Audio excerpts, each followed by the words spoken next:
recharge. Taking shots. Enemy shield broken. Reloading. Shield broken. Reloading. Yeah, I'm pushing this. Contact One's with backing target. up. Getting shot at. Reloading. I'm flanking. Enemy shield. Reload. One. In front of me. 130, 143. Reloading. No, we can push.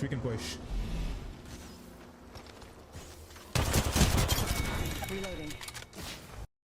I say we move All there. right, let's set the portal down. Yeah, I know. Setting a We take it portal. from them.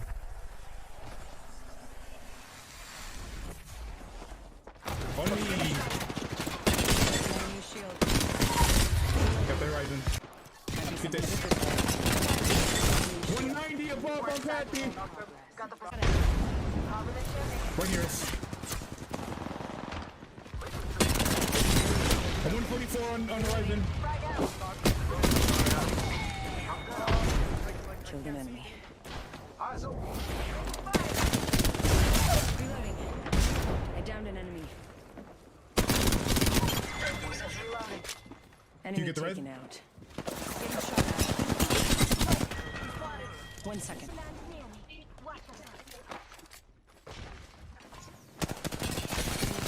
shot at. Reloading. Oh, the R9. Ruh-roh. Enemy shield broken. Firing.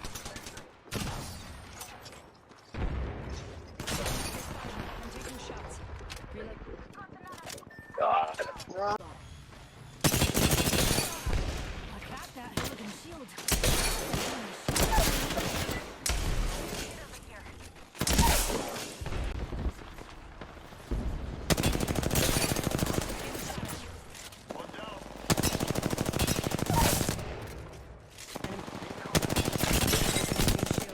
Reloading. Another squad pumping. Round 1. Oh, baby. Got the whole squad. Oh my god. Inside the next.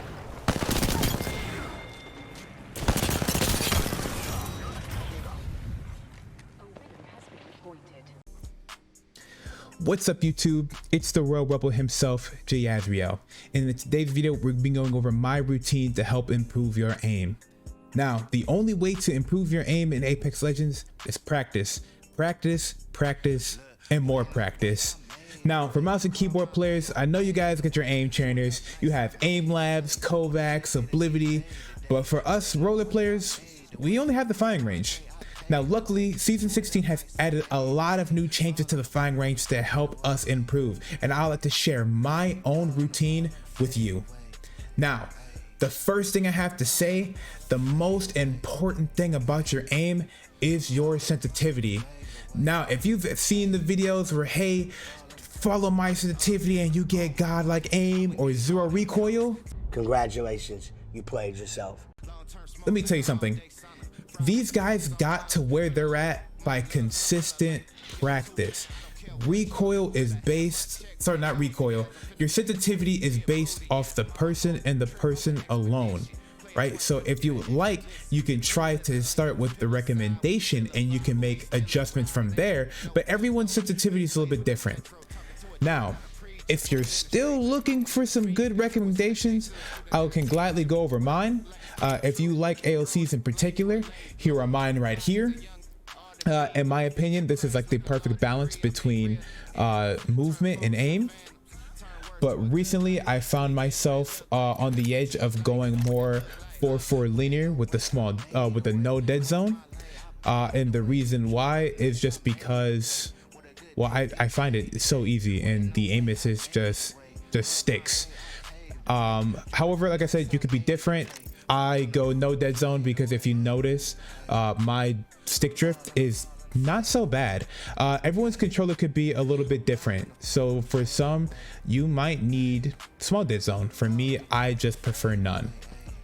Now on to the routine. Now for this routine, you want to go with weapons that you want to familiarize yourself with. Now, for controller players, I definitely recommend submachine guns and assault rifles. Oh, look at this little thing. Look at this little guy. He's so cute. Now, I definitely recommend. Oh, it's a Nessie too. Cute. Sorry, we're getting a little distracted there. Now, I definitely recommend either an R9, R3, Flatline, or Nemesis. Though, in my opinion, those are the best. As you know, the R9 is the best submachine gun going on this season. For demonstrational purposes for today, I'm just gonna stick with the Flatline. Now, you want to grab yourself 2 Flatlines or 2 R3s if you want to go the AR route. Put one with the 3 times, another with a 2x4, and that's just because you want to practice with the different types of zooms that you're gonna have. Now, there's 2 levels to this. The first level is gonna have you turn off the strafe for the dummies, and all you're gonna do at the start, turn off this crouch, and all you're gonna do is at the 10 meter, Hostile close. go ahead and practice one clipping. Now, you want to get this at least about 5 times in a row, and then once you're able to consistently one clip, you're just gonna move back 10 feet. Now you're gonna be at the 20. Contact. One clipping. Now, what this is for is for recoil control. If you notice the hip marker, and if you notice the recoil on the flatline, it goes up, goes left, goes right, and then goes left again. So what we want to do to try to control this recoil, we want to go the opposite. So once again, if it goes up, left, right, left, left, right, we want to go down, right, left, right, left. And so that's just what we're practicing. We're just practicing controlling that recoil. For each step that you do, you want to go a little bit farther back. Eventually, you want to hit the 30. From the 30, you want to get to the 40. From the 40, you want to hit the 50.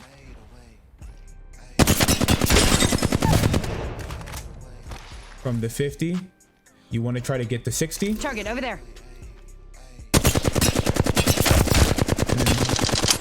Of course, if you can't hit it with the 2 times, if you're just practicing and you just can't seem to hit it, that's definitely what the other sites come in. Go ahead and switch to 4 times, switch to that 3. For demonstrational purposes, like, I'm not gonna go too deep. I know my limit is around the 70 meter to 80 meter mark. And then once you find your limit, all you're gonna do, like I said, give it a good attempt. Give it about, like, I want to say 15 to 20 attempts.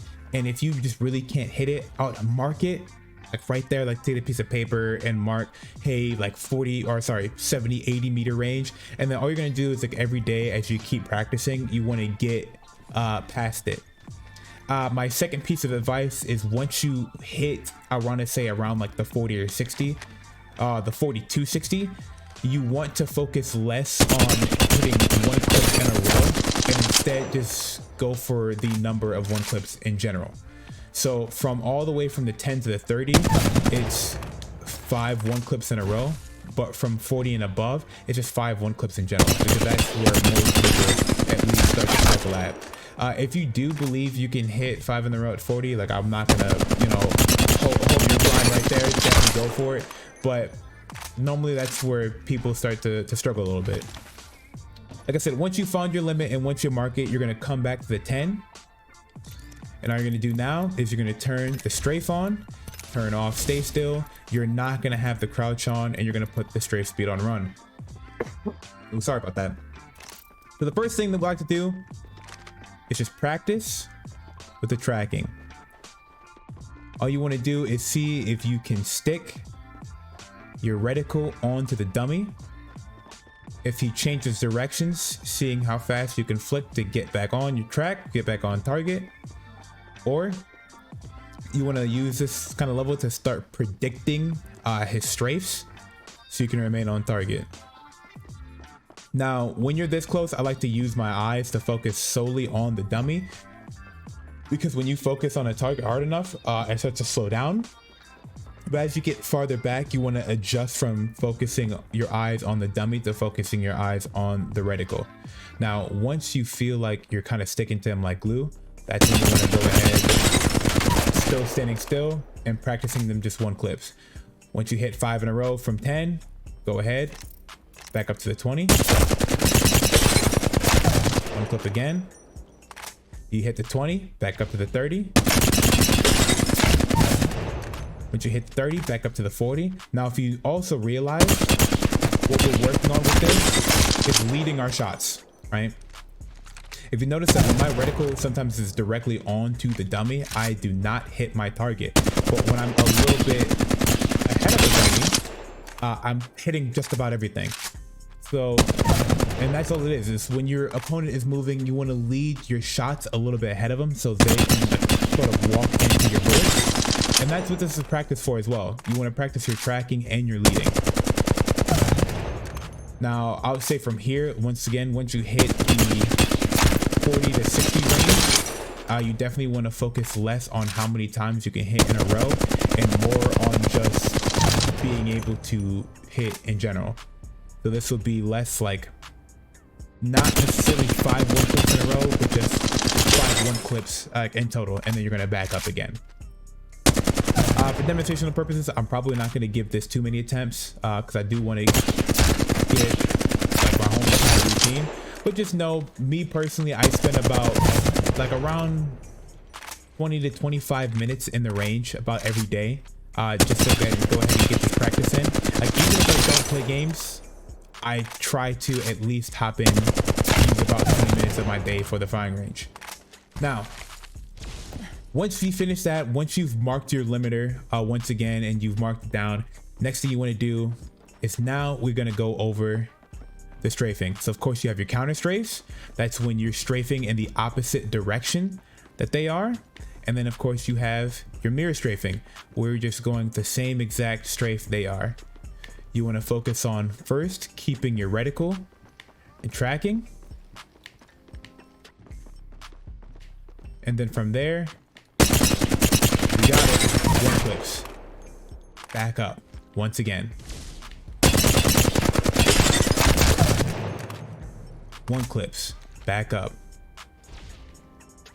Another thing is that most people, when they do these kind of practices, as they tend to get farther back, they're going to turn the dummy straight down the walk, and that's just because when you're at a kind of like the 30 to 40 meter range, most people are going to be shooting back at you, aiming down sights. And as you know, when you're aiming down sights on an assault rifle, you move a lot slower than when you do hip firing.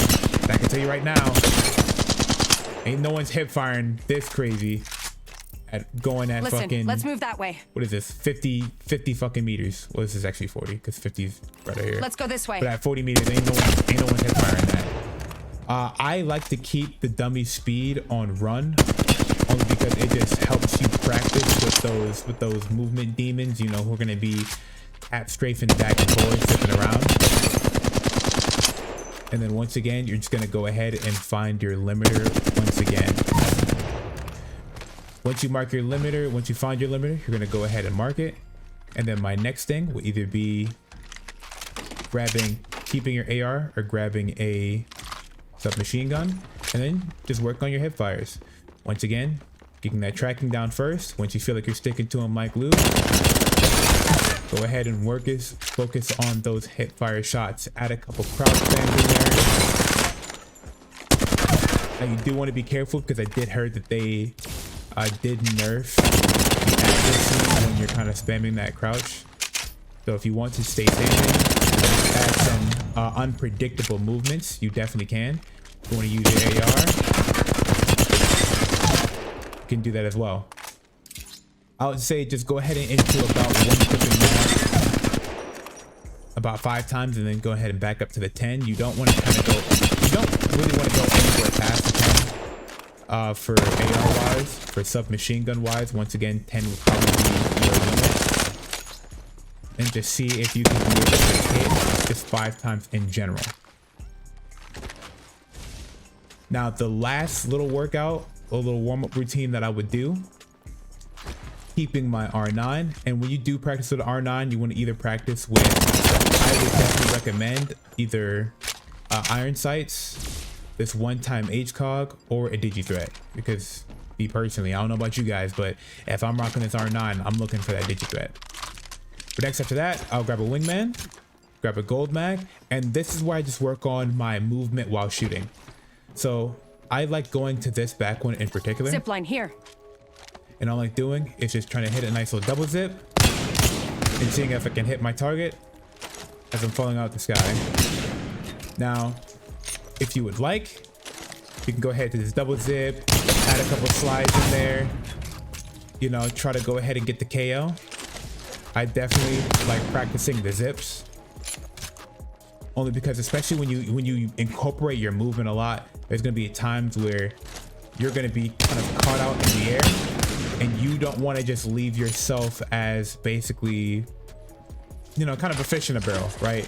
You want to be able to fight back. You don't want to have this kind of movement, and now you're kind of like, sometimes you might be stuck in just a familiar fucking pattern where they can track you. You know, you want to kind of make yourself a little bit of a threat as you're taking it, and that's definitely why I would practice those shots as I'm falling down, only out of the sky.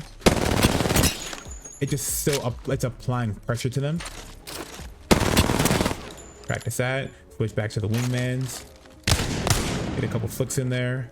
What I'll do, hit that, slide, try to get for a shot, or even better yet, Optics while here. bouncing off of Close this. range.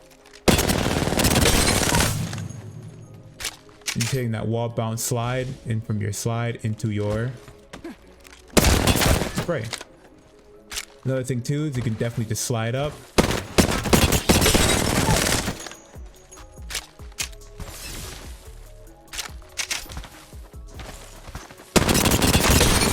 See if you can practice your B hops when you're at it too. Just any type of movement that you know that you're familiar with, if you can. See if you can super glide. They might not hit all the time. That's where you do your super glide practice as well. But see if you can try to super glide, snap to your opponent, aim at them. Super glide's not fucking hitting today. Crazy. And if so, definitely get a nice little super jump.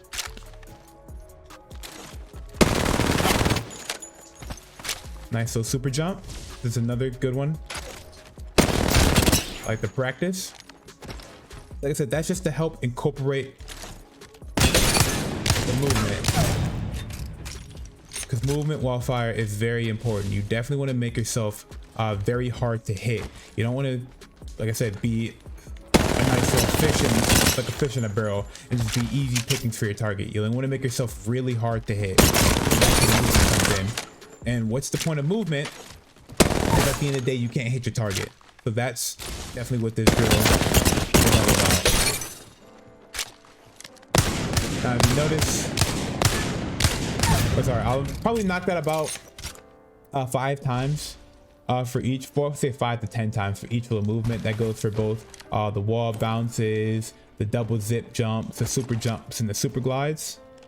Now, if you notice, I'm almost about done with just a quick little push through of my routine, and I already have like 87 headshots, 48 kills with a 42% accuracy. So that's for that routine. And my final little one, this is something that anyone can do at any point, and that's just grabbing a friend and doing some 1v1. You know, you can either go up there on that side, you know, where everyone likes to go, or you can go right back here. You can have one person start on one side, one person start on this side, and that's when you can practice your holster, unholster, wall bounce, or slide wall bounce, you know, incorporating some movements. I like to take pathy and add a couple grapples in there. Move here. You can just go crazy. That's when you can practice your B hopping with your shooting, your edge sliding, your super gliding, and your wall bounces. Oof, trying to avoid dead sliding, of course. And that's just all different types of things that you can do. That's just my particular routine. If I don't have anyone, of course, I'm just gonna knock out with the regular that you see. But if I do, I would definitely 1v1 someone, because you know, it just helps take everything that you practice and use it for an actual real life kind of simulation, you know. But that's just my personal routine. Definitely use it if you like to. If not, hell, you don't. That's just what I do to get better. As you see, as the kind of aim that I have, I take great pride into having some fantastic fucking beams. Now, you definitely don't have to go with my type of training routine. There's plenty of the YouTubers out there who have such great routines. Now, I know District is actually getting ready to drop his video soon for the rest of his casual subbers, casual video watchers, if you like to watch his. Now, I know I incorporate a lot of his own routine into mine, because that's someone I look forward to like look up to a lot when it comes to really good controller, both movement and aim. So I definitely incorporated his when doing my own. But this is just everything I do. Like I said, I spend about 20 to 25 minutes every single day in the range trying to get better, and it definitely helps. So that's all I have for you in this video. I thank everyone so much for tuning in. If you did like the video, make sure to sub, like, and leave a comment. And if you want to earn 50 bucks, then definitely that's the way to do it. Like, commenting, and subscribing, and you can earn 50 free bucks. I'm going to be announcing the winner of my very first one at the end of this week, and I'll be announcing winners at the end of every other week. So have that chance to be able to win 50 bucks, and all you have to do is just like, comment, and subscribe on the video. I thank you all so much for being able to tune into my video, and I will see you guys next time. Peace.